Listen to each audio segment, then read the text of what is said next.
Lake Naivasha is probably Kenya's most beautiful freshwater lake, only 50 miles northwest of Nairobi. Fringed by magnificent yellow-barked acacia trees, feathery papyrus and blue water lilies, the lake lies just north of the extinct volcano Mount Longonot and is not only a famous beauty spot, but a birdwatcher's paradise.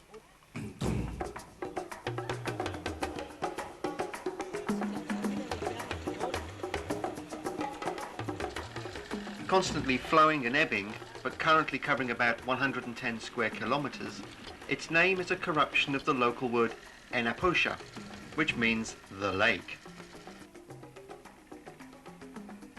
Starting from the Lake Naivasha Country Club's jetties, our safari party of Maggie, Anne, Alex, Bernice, Joe and Jason set off in convoy with other intrepid explorers to discover the delights of this, the largest freshwater lake along the Kenyan section of the Rift Valley.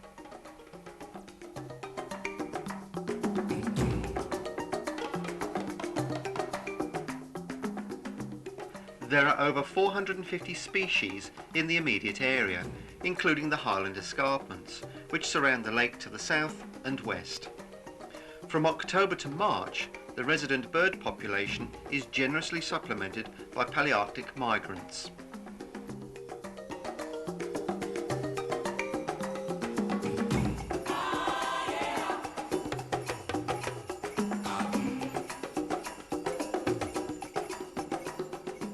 South of the lake, near the old road to Nairobi, the dormant Mount Longonot rises to a summit at 2,776 metres. That's 9,108 feet to those of you not metricated. That encloses a perfect volcano.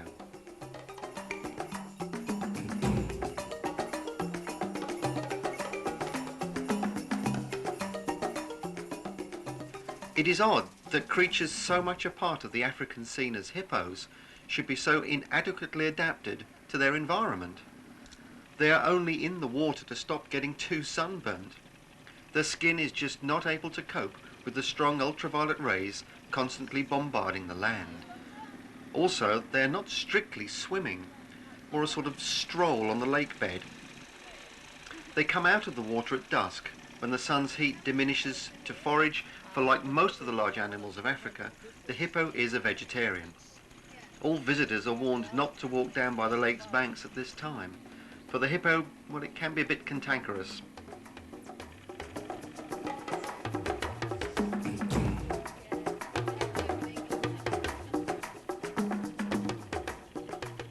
Just to make you feel at home, well, on the Norfolk Broads possibly, a flock of black and white coots comes in for a spot of synchronised landing. They are just as noisy and numerous as at home.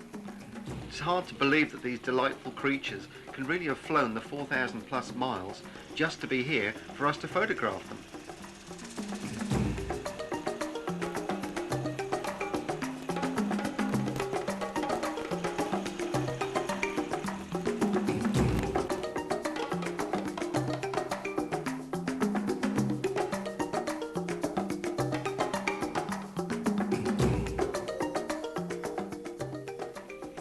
Also here are the superbly coloured Egyptian geese.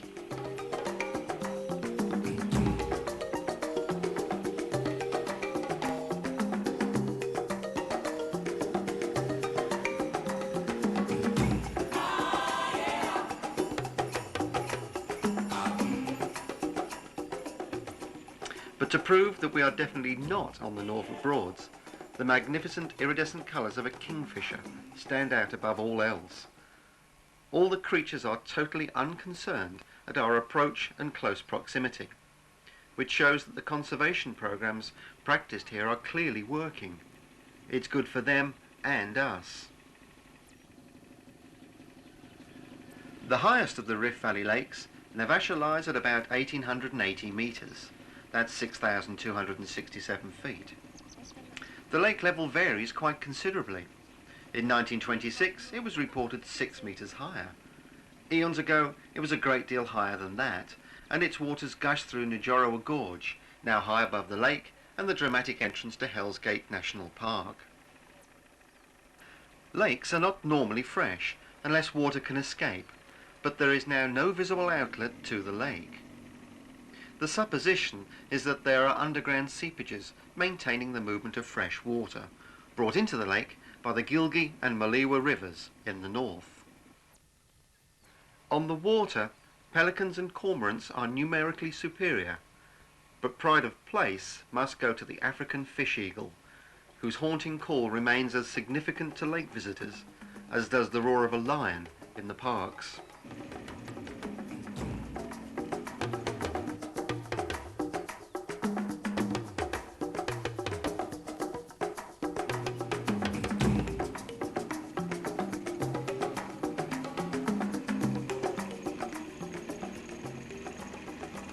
From 1937 to 1950, Naivasha served as Nairobi Airport, with Imperial Airways and BOAC flying boats taking 4 days for the journey from England.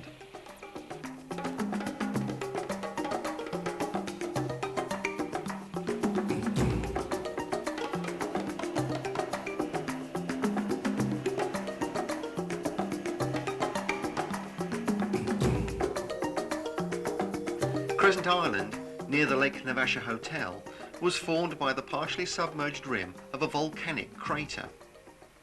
The water within the bay thus formed is the deepest point in the lake. The island has been set aside as a game sanctuary with a wide variety of wildlife safe within its confines, although there is a predominance of giraffe.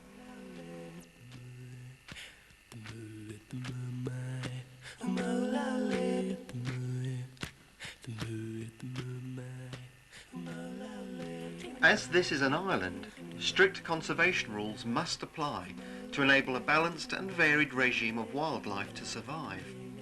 You couldn't have a few herds of antelope with hundreds of lions wandering about. The outcome would be disastrous for both species.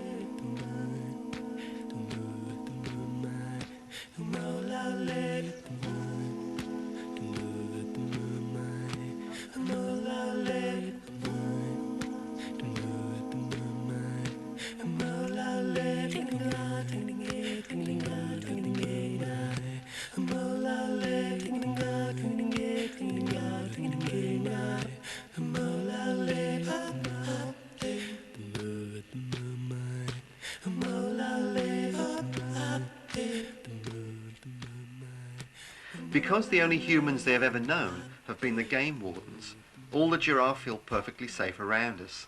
This means that we can walk freely amongst them, as they are as inquisitive of us as we are of them.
this is a startlingly tranquil and beautiful part of a unique country.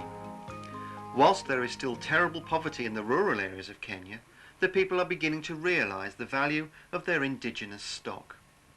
In short, the animals are worth more alive now than they are dead. In truth, it was the early colonials who thought otherwise. The natives, like the animals they lived amongst, only killed to survive. But now, largely because of tourism, all can live in peace, well, relative peace, together. Let us hope that lots more of these sanctuaries and game parks can be established and run as a means of providing a safe and certain future for both animals and humans alike.